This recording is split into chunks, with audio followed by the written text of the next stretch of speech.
Assalamualaikum warahmatullahi wabarakatuh.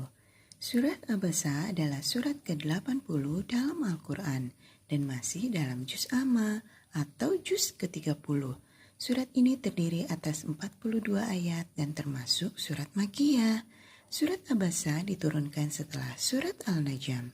Surat Abasa diturunkan sebagai bentuk teguran dari Allah Subhanahu wa Ta'ala atas sikap Rasulullah terhadap salah satu umat. Kala itu, Nabi Muhammad sedang berdiskusi dengan pembesar Quraisy.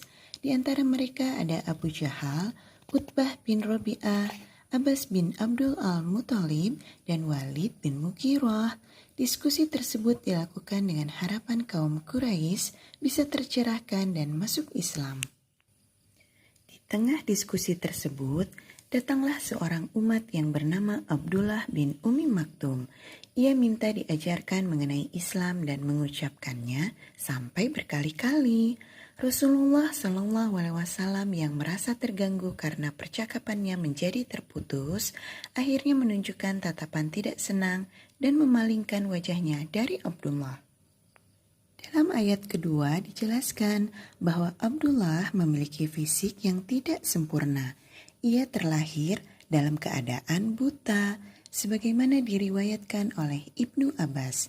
Tahambari mengatakan bahwa ketika itu Ibnu Umi Maktum, nama asli Abdullah, sebenarnya hendak membacakan ayat Al-Quran di hadapan Nabi. Sikap tidak acuh Rasulullah terhadap Abdullah pun mendapatkan teguran dari Allah Subhanahu wa Ta'ala. Dalam ayat ketiga dan 4, dapat ditafsirkan bahwa seandainya Rasul mengetahui tujuan dari Abdullah menghampirinya, itu akan mendatangkan manfaat yang lebih besar bagi dirinya dan lebih baik untuknya. Situasi ini mengajarkan kita akan pentingnya mendahulukan orang yang benar-benar membutuhkan. Dalam hal ini adalah membantu seorang muslim untuk lebih memahami agamanya dan bisa meningkatkan keimanannya. Surat ini juga membuktikan betapa amanahnya Nabi Muhammad SAW dalam menyampaikan wahyu Allah, meskipun itu mengenai sikap beliau dan tetap menyampaikannya terhadap umat Islam. Isi kandungan surat Abasa yang lain adalah nilai dan pentingnya Al-Quran. Kufur nikmat dan tidak bersyukurnya manusia di hadapan kenikmatan-kenikmatan yang diberikan oleh Tuhan.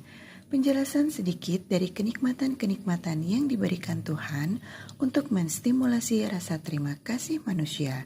Isyarat dan acuan pada bagian-bagian yang mengejutkan dari kejadian-kejadian hari kiamat dan nasib orang-orang mukmin dan orang-orang kafir pada hari itu. Wassalamualaikum warahmatullahi wabarakatuh.